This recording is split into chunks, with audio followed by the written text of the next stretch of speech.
Hi hello नमस्कार मित्रमैत्रिणींनो, मी संध्या तुम्हा सर्वांचं स्वागत करते साफसफाईच्या आजच्या आपल्या नवीन पॉडकास्टमध्ये. चला तर मग मंडळी, जास्त वेळ वाया न घालवता सुरुवात करूया आजच्या आपल्या चर्चेला. मंडळी, मला ना आजकाल एक भोळाभावडा प्रश्न पडला. तो प्रश्न मी तुमच्यासमोरसुद्धा मांडते. मला सांगा, ह्या यूट्यूबवरती जेवढ्या यूट्यूबर बायका आहेत, ह्या सगळ्या बायका, स्पेशली जे महिला व्लॉगर आहेत, जे धुणी भांडी करतात, काही नाचगाणे करतात, ह्या सगळ्याच यूट्यूबर महिलांचे अश्लील फोटोज, MMS व्हिडिओज कसे काय व्हायरल झाले हो? आणि फक्त ह्या ज्या व्लॉगिंग करतात, स्वतःला खूप फेमस प्रसिद्ध यूट्यूबर समजतात, ह्याच बायकांचे कसे काय हो? म्हणजे मला ना हा असा भोळा प्रश्न आता कालपरवा सहज पडला. बघा ना, आता आपल्या जगामध्ये कितीतरी बायका आहेत आणि आपल्या जसं की वर्ल्ड फेमस फणश्री काकू आहेत, त्यांचेसुद्धा व्हायरल फोटोज, अश्लील फोटो व्हायरल झाले म्हणे. आणि अजून एक काकूबाई आहे, त्यांचा पण काहीतरी MMS व्हायरल फोटो, अश्लील फोटो पण सुद्धा व्हायरल झाले होते. काही लोकांचे प्रेग्नन्सी फोटोज, प्रेग्नन्सी रिपोर्टसुद्धा व्हायरल होतात आणि ते सगळे मेन यूट्यूबरच असतात. म्हणजे मला समजतच नाही, योगायोग कसा काय असू शकतो ना? म्हणजे जगामध्ये भरपूर महिला आहेत, तो सामान्य महिला पण आहेतच की. जे सगळ्या महिलांकडे आहे तसंच ह्या यूट्यूबर लोकांकडे पण आहे. म्हणजे सेम थिंग आहे ना, काही वेगळं तर नाही आहे ना. मग फक्त हे यूट्यूबर लोकांचे, हे यूट्यूबर महिलांचेच व्हायरल व्हिडिओ, MMS अश्लील फोटोज वगैरे कसे काय व्हायरल होतात ना? म्हणजे मला बघा ना, आता कसा एक साहजिक प्रश्न आहे ना. तुम्हाला पण हा प्रश्न कधी पडला होता का? मला सांगा बरं जरासं.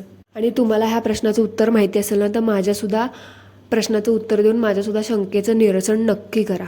आणि तुम्हाला एक सांगू का, असंच अजून एक कपल होतं, त्या कपलचं सुद्धा ना व्हायरल, म्हणजे इंटिमेट व्हायरल व्हिडिओ ना व्हायरल झाला होता. आता बघा, ते चुल्लड पिझ्झा कपल माहिती आहे का तुम्हाला? हां, नसेल माहिती तर मी सांगते. तर बघा, त्या चुल्लड पिझ्झा कपलचा सुद्धा आहे ना एक अश्लील व्हिडिओ व्हायरल झाला होता. आता त्या लोकांनी ते काय केलं, कशामुळे केलं, ते तो पुढे इन्व्हेस्टिगेशनमध्ये उघडकीस आलं. तर स्टोरी अशी होती त्यांची की त्या दोघा नवरा बायकोने फेमस होण्यासाठी स्वतःचा एक इंटिमेट व्हिडिओ रेकॉर्ड केला आणि एका थर्ड पार्टीच्या थ्रू तो व्हायरल केला. आता तुम्ही म्हणाल, ह्यात फायदा काय, बदनामी झाली? तर मंडळी बघा, व्हिडिओ व्हायरल गेला, त्याचा फायदा असा झाला की लोक तो व्हिडिओ जास्तीत जास्त बघायला लागले. एवढे फेमस यूट्यूबर होते, एवढे फेमस कपल होते, आणि शिवाय त्यातली ती जी कपलमधली जी मुलगी होती, जी बाई होती, ती दिसायला खूप सुंदर होती. आणि त्याच्यामुळे लोक त्यांचा तो व्हिडिओ जास्तीत जास्त बघू लागले आणि जास्तीत जास्त तो व्हिडिओ शेअर होऊ लागला. अश्लील का असेना, घाण का असेना, कॉमेंट तिथे त्यांच्या सपोर्टमध्ये, काही त्यांच्या विरोधात भरपूर कॉमेंटचा पाऊस होऊ लागला आणि तो व्हिडिओ जास्तीत जास्त शेअर होऊ लागला. इनडायरेक्टली त्यांच्या चॅनलवरती रीच कंटिन्यू राहिली, जास्तीत जास्त व्ह्यूज, वॉच टाईम सगळं मिळालं आणि त्या सगळ्याचं रूपांतर इनडायरेक्टली पैशामध्ये झाला. पैसाच पैसा. आणि जेव्हा नंतर इन्व्हेस्टिगेशन झालं, कारण त्यांच्या सपोर्टर्सनी, त्यांच्या फॅमिलीनी हे सगळं इन्व्हेस्टिगेट करायला लावलं, तेव्हा त्यांचं ते स्वतः उघडकीस आलं की त्यांनी ते स्वतः करून घेतलं स्वतःच्या फायद्यासाठी. कारण असल्या गोष्टी थोडी लोक आपल्या फॅमिलीला सांगून करतात ना, कोणी सांगत नाही. मग आता मला सांगा, ह्या ज्या स्वतःला वर्ल्ड फेमस प्रसिद्ध धुणी भांडीवाल्या बायका आहेत ना, मला त्यांच्यावरती पण संशय येतो. कदाचित त्यांनी पण हीच ट्रिक वापरली नसेल ना फेमस होण्यासाठी, बरोबर?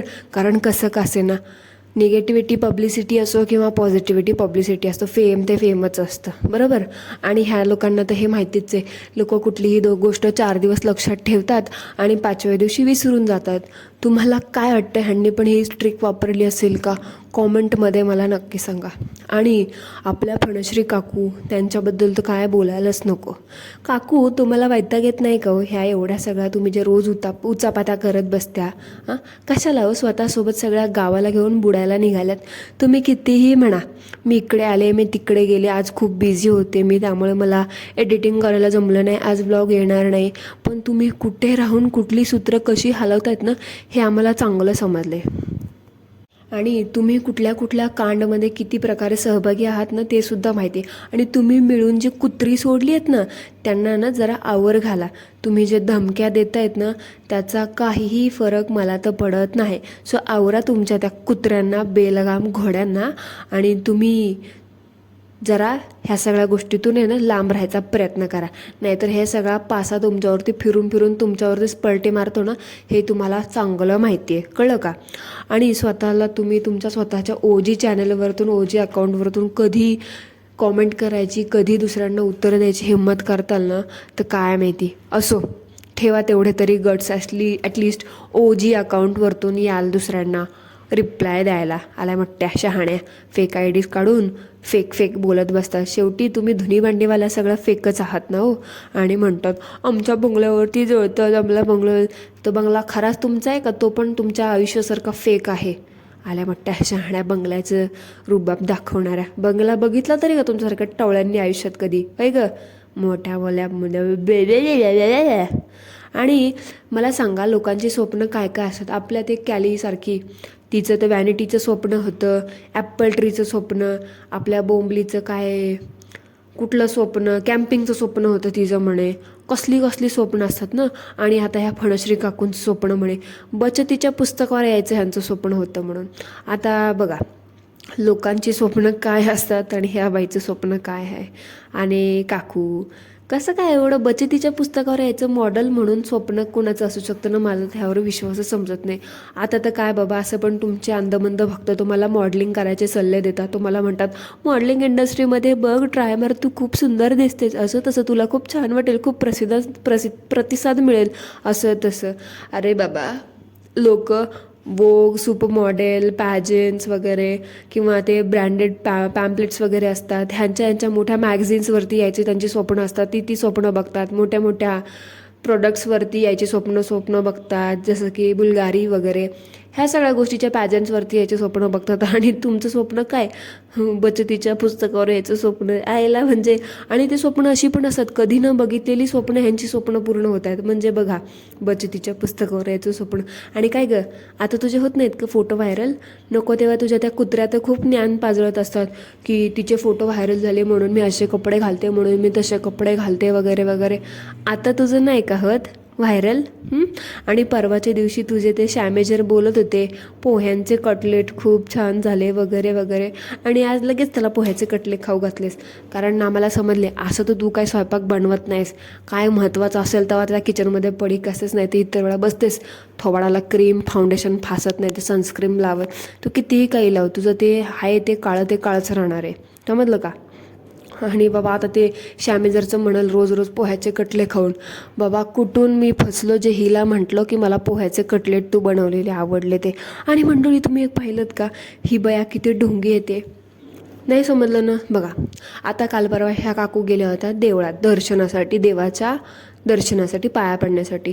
पण ते करायच्या आधीसुद्धा, देवाचे दर्शन घेण्याच्या आधीसुद्धा ह्या काकूंनी आहे ना मोबाईल स्टँडवर लावला, म्हणजे कॅमेरा स्टँडवर लावला, रेकॉर्डिंग चालू केली आणि मग देवाचे दर्शन घ्यायला खाली वाकले आणि दंडवत घेतला. आता तुम्ही म्हणाल हे कसं काय? ह्या बायका देवाला सुद्धा सोडत नाही. देवाचं दर्शन करायच्या आधीसुद्धा आपलं जातात, कॅमेराची सेटिंग करतात आणि मग ॲक्टिंग करत देवाचं दर्शन घ्यायला येतात. मग काकू मला सांगा, आता तुम्ही देवाला तर सोडलंच नाही आहे, मग तुम्ही तुमची सकाळची स्वच्छतेची कामं करतानाचं कॉन्टेंट तरी कशाला सोडताय ना? तिथे पण कॅमेरा ऑन करून स्टँडवर ठेवत जा आणि दाखवायची तुमची सकाळची स्वच्छतेची कामे. त्याला तो खूप व्ह्यूज येतील. आणि कारण तो कॉन्टेंटचा खूप महत्त्वाचा भाग आहे. असं पण आजकाल तुमच्याकडे काही कंटेंट नाही आहे. गेली 4-5 वर्ष झालं तेच दाखवत आहे. आणि एवढी वर्ष झाली तुम्ही तुमचा तो सकाळची स्वच्छतेची कामाचा कंटेंट पण मिस करताय ना. बघा असं हे कोसळलेल्या व्ह्यूज कवर करण्यासाठी ना तो एक खूप चांगला मस्त स्टंट आहे. माझं सजेशन बघा कसं वाटतंय ते आणि शेअर करा तुमची सकाळची स्वच्छतेची कामं. खूप भारी व्ह्यूज येतील. ज्या पडल्यात ना ती 20-30 हजारावर आल्यात त्या परशा लाखोमध्ये पोचतील. बघा कसं वाटलं माझं सजेशन ते. आणि फणश्री काकू तुम्ही आजकाल एवढ्या सुट्ट्या कशासाठी घेताय? त्या झोलापुरात जातेस कशासाठी आणि तिथे जाऊन काय काय झोल करतेस ना ते आम्हाला समजले. तुम्हाला काय वाटलं तुझ्या अंधमंद भक्तांसारखं आम्हाला कळणार नाही का? सगळं कळतं का आम्हाला. हां आणि तू काय ते गेम आणलास आणि तू काय गेम करणार आहेस ना तेही आम्ही, ते म्हणतात ना हम तुम्हारी रग रग से वाकिफ है, तसं झालं तुझ्या बाबतीत. आणि मंडळी तुम्ही पाहिलं का आपल्या काकूबाईनी आहे ना आता त्यांच्या त्या मध्ये त्या नाही का बघा 2 दिवसासाठी गेल्या होत्या कोल्हापुरात, तेव्हा त्या शामेजर काकांची महिन्याभराची सोय करून गेल्या होत्या. आता ह्या बहुतेक स्वतःची सोय करण्यासाठी आहे ना शामेजर काकांच्यासाठी एक गेम घेऊन आल्यात. आणि विचारते तरी कशी, पाहिलं का मी तुझ्यासाठी गेम आणला, पाहिलं का तिथं खाली ठेवलं होतं. अरे बाबा आणि तो शामेजर तर 1 नंबरचा शामेजर आहे राव खरंच. त्या बिचाराला ॲक्टिंग तर येतच नाही. श्याम्या जरा शिक, शिक जरा ते आमच्या बन्याकडून. कसली ॲक्टिंग करतो तो बन्या, म्हणजे ती टोंबली आहे ना त्याला अशी पार स्क्रिप्ट त्याच्या तोंडात घुसडत असेल की तुम्ही आल्याला कॅमेरा पकडते, तू असंच बोल. पण तुझी बायको तुला एवढी वर्ष सांगते असं कर असं कर, पण तू काय रग्गेल ऐकत नाहीस, तुला काही ॲक्टिंग करता येतच नाही. नको पडूस त्या भानगडीत. आणि मंडळी तुम्ही ऐकलत का, पणश्री काकू म्हणतात मी तुमच्यासाठी टॉकटॉकचा गेम आणलाय, चला आपण टॉकटॉक खेळूया. टॉकटॉक म्हणजे काय हो, आणि खेळायचे तुम्हाला तर खेळा ना टॉकटॉक, पण जगाला कशाला सांगताय की तुम्ही टॉकटॉक खेळणार आहात ते. आता हे असं काहीच्या काही बोलतात डबल मिनिंग, आणि वरून आम्ही काय बोललो तर बोलतात हे डबल मिनिंग बोलतात, आम्हाला असं बोलतात आम्हाला तसं बोलतात. अहो तुम्ही हे असं बोलता ना, आम्ही टॉकटॉक खेळूया चला आपण टॉकटॉक खेळूया, आणि वरतून ह्या बोलतात की आम्ही फॅमिली व्लॉगिंग करतो. आता हे फॅमिली व्लॉगिंगमध्ये असं असतं का टॉकटॉक, आणि म्हणे टॉकटॉक खेळूया टॉकटॉक खेळूया. खेळा टॉकटॉक खेळा. हा नॉटी, मला समजलं टॉकटॉक काय म्हणायचं तुला. ते टॉकटॉक करायचं असेल, या असल्या सगळ्या गोष्टी म्हणायच्या असतील ना, तर ॲटलिस्ट फॅमिली व्लॉगिंग तरी नाव देऊ नकोस. काय मग खेळलीस का टॉकटॉक. अहो गेम होतो टॉकटॉकचा गेम, तिने दाखवला बघा व्हिडिओच्या एंडला, तो गेम म्हणते मी. नाही तर तुमचा काही नेम नाही बाबा, तुम्ही लोक काहीही अफवा उठवाल की बाबा ही अशी बोलली आणि ती तशी बोलली. आणि काय बाबा तुझा नेम तो सॉलिड आहे बाबा, दिसला टॉकटॉकमध्ये पण जाणवला असेल तुम्हाला. गेममध्ये मंडळी काहीही, शी बाबा तुम्ही काय विचार करता, ची अजिबात मला हे पटलेलं नाही आहे तुमचं. त्या गेममध्ये हो तुझ्या नेमावरतून दिसलंय फणश्री काकू की तुमचे नेम कसे आहेत, आणि तुमचा काही नेम नाही की तुम्ही कधी उठून काय कराल ते. आणि काकूबाई तुम्ही किती कपटी आहात हो, किती तुम्ही फक्त थोबाडाने गोऱ्या आहात, पण आतून काळजाने मात्र काळ्या कुट्ट कुळकुळीत. बहिणीमध्ये भेदभाव करताय, दुजाभाव करताय किती. आता ठीक आहे, तिचा एखादा व्लॉग तू पाहिला नशील वगैरे वगैरे, ठीक आहे समजू शकतो. पण तू काय म्हणतेस मी गावावरतून आले त्यामुळे मला वेळच नाही, असंच नाही, एवढीच कामं तेवढीच कामं, हे ते कशाला बघशील तू तिचा व्लॉग ना. एक तिचा तू व्लॉग बघितला असं तिला ती एक व्ह्यू मिळेल ना, म्हणून तू मुद्दाम तिचा व्लॉग बघितला नसशील.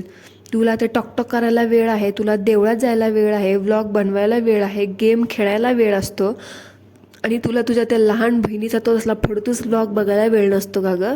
कमाल आहे बाबा तुझी.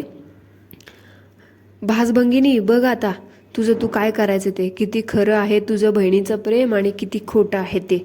आले मट्टी म्हणे मला वेळच नाही मिळाला. तुझा वेळ नको तिथं फालतू उद्योग तुझी कुत्रे सोडण्यामध्ये वाया घालवतेस ना, तू जरा बहिणीचा व्लॉग बघण्यात वाया घालव, जरा तिचं पण खानदान वर येईल. मंडळी तुम्ही एक गोष्ट नोटीस केलीत का की मागच्या 2-3 महिन्याखाली या फणश्री काकू वजन कमी करण्यासाठी आणि प्रोटीन मिळण्यासाठी एक घरगुती पावडर स्वतः बनवलेली पावडर खात होत्या, आणि ती पिऊन पण दाखवत होत्या. म्हणजे त्यांनी ते घरातच बनवली होती जेव्हा त्यांना कुठली पावडरचं प्रमोशन आलं नव्हतं तेव्हा. पण आजकाल आहे ना त्यांनी ते बंदच केलं आहे. म्हणजे मागच्या महिन्यापासून व्लॉगमध्ये ही बाई एका नवीन फायटिका नावाच्या पावडरचं प्रमोशन करायला लागली. म्हणजे वरून असं पण बोलते की मी ही गेल्या 6 महिन्यापासून खाते पिते आणि तुम्ही पण खावा. अगं खोटारडे, मागच्या 3 महिन्याखाली तर तू तुझी घरातली घरगुती पावडर बनवून दाखवली होती, आणि आता प्रमोशनमध्ये म्हणते मी 6 महिन्यापासून ही पावडर खाते असं तसं. प्रमोशनच्या नावावर ते लोकांना काहीही सांगते का गं. उद्या तू काहीही दाखवशील फालतूचं, लोकांनी तेच खात बसायचं. कारण तुझी ती पावडर खाऊन फुकटची मिळालेली तुझी ती पावडर खाऊन लोकांना काय झालं तर तू जाणार आहेस का बघायला त्यांना, तू जाणार आहे का त्यांची जबाबदारी घ्यायला. मंडळी ह्या फुकट्या बायकांचं काहीही खरेदी करून खाऊ नका. स्पेशली ज्या कन्झ्युम करायच्या गोष्टी असतात, हे असलं वजन कमी करायचे ह्या तर भानगडीत, पावडरीच्या भानगडीत तर पडूच नका. त्यांचे दुष्परिणाम तुमच्या जीवावर सुद्धा बेतू शकतात. कुठलीही पावडर, कुठलाही चहा, कुठलाही काढा वजन कमी करू शकत नाही. वजन कमी करण्यासाठी त्यासाठी तुम्हाला एक्सरसाइज, व्यायाम हा करावाच लागणार आहे. हे असल्या फुकट्या बायकांना काय हो, उद्या ह्यांना अजून कशाचं टॉकटॉकचं प्रमोशन आलं की हे ते पण करत बसतील आणि तुम्हाला म्हणतील ते पण घ्या म्हणून. असल्या भुरळबाज लोकांपासून दूर राहा, आणि ह्या फणीपासून तर 4 हात लांब दूर राहा. मागच्याच पण सांगितलं होतं, कोणीतरी हिला विचारलं होतं की मला चेहरा खूप टॅन झाला आहे, तेव्हा मला काहीतरी लावण्यासाठी तू एखादं प्रोडक्ट सांग. तर ह्या बावळटबाईने तिला सांगितलं हळद दूध मिक्स करून चेहऱ्याला लाव. आता ती विचारते एखादं प्रॉडक्ट सांग, तर ही अडाणी गड्डा तिला घरातलं उपाय सांगते. अगं बेसन लावायचं, हळदीत दूध कालवून दे, ती माहिती आहे ना तिला ते माहीत असं, तिला ते करायचं असं, तिने तुला कशाला विचारलं असतं. हे बघा ही यांची अक्कल आहे. ह्यांना स्वतःचंच काय नाही, फुकटबाज. आणि ही म्हणते ना की मी खूप मेंटेन आहे, मी खूप माझं वजन हे पावडरने कमी झालं, ते कमी झालं. ही काही खाताना दिसते का हो तुम्हाला? ऑन कॅमेरा तर कधी काही खात नाही, काही स्वयंपाक बनवते का नाही काय माहिती, काही दिसत नाही. बनवलं तर एवढंसं बनवते, एखाद्यापुरता डब्बा बनवते. आणि ऑन कॅमेरा तर कधी काही खाल्लेलं दाखवत नाही. बाहेर तर रिक्षाने आपली जाती, म्हैस उंडगायला गेल्यागत जाते झिंजा मोकळा सोडून आणि वापस येते तशीच. काही दाखवत नाही खाल्लेलं, खातच नाही. काय तर वजन हिचं वाढणार कशी? कुपोषित आहे, कुपोषित. आणि स्वतःला म्हणते मी खूप मेंटेन आहे. आली मट्टी. खातच नाही तर वजन वाढणार कसं आणि कमी करणार तरी काय? त्यामुळे हे असला भुरळबाज लोकांच्या नादीला लागू नका. स्वस्त खा, मस्त राहा आणि दणदणीत व्यायाम करा, तेव्हा तुमचं शरीर एकदम छान लागेल. तुम्हाला असल्या फालतू पावडरची काहीही गरज पडणार नाही. सो मंडळी, that's it for today. I hope तुम्हाला आजचा आपला पॉडकास्ट आवडला असेल तर लाईक, शेअर, सबस्क्राईब नक्की करा. कॉमेंटमध्ये मला नक्की सांगा. तोपर्यंत ॲज ऑलवेज सर्वांनी काय करायचं ते करा. Thank you so much. धन्यवाद.